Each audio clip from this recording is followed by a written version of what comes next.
CJP presents itself as a new youth movement, fighting for students and accountability. But look at one of its most visible faces, Saurav Das. Before becoming CJP's chief spokesperson, Das was an investigative journalist, and his past has a documented trail of foreign-funded journalism, international foundations, and politically sensitive reporting.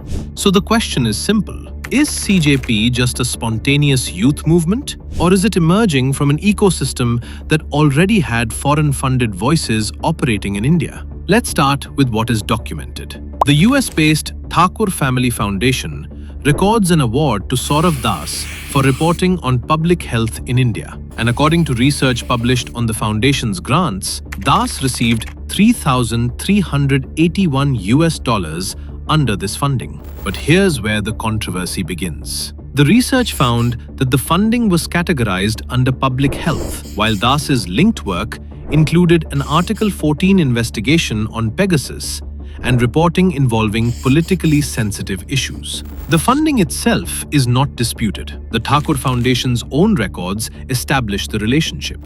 Then, there is the Pulitzer Center. Its own website identifies Saurav Das as a grantee. The center has funded his investigative work, including reporting on alleged extrajudicial police action in Uttar Pradesh. So the documented chain is International Foundation, Journalism Grant, Saurav Das. And this matters today because that same journalist is no longer operating only in the media space. He is now the chief spokesperson of CJP. CJP officially appointed Das to that position in June 2026. Now connect the timeline. Foreign-funded journalism, international grant-funded investigative projects, and then CJP's chief spokesperson. This established that one of CJP's principal public faces has previously operated within an international funded journalism ecosystem. And suddenly, the question of who funds CJP becomes much more important.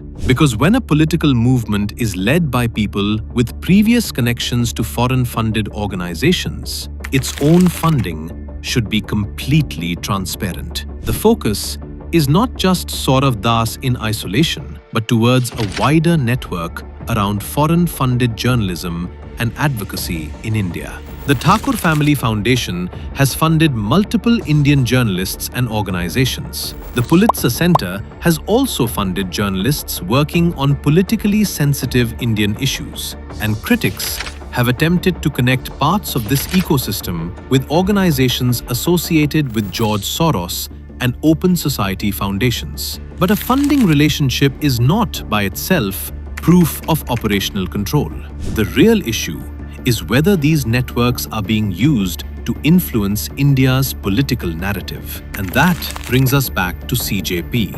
A movement that claims to represent India's youth has as its chief spokesperson a journalist with a documented history of receiving international journalism grants. CJP says its movement is about India's students and India's future. Then the most basic question is, who is funding it? Who are its donors? Who are its institutional partners? And are there any foreign interests behind the ecosystem supporting it? Because foreign funding alone doesn't prove anti-India activity. But when foreign funding, political activism, and a new political movement begin appearing in the same ecosystem, India has every right to ask questions. Follow the money, follow the network, and then decide who is really behind CJP.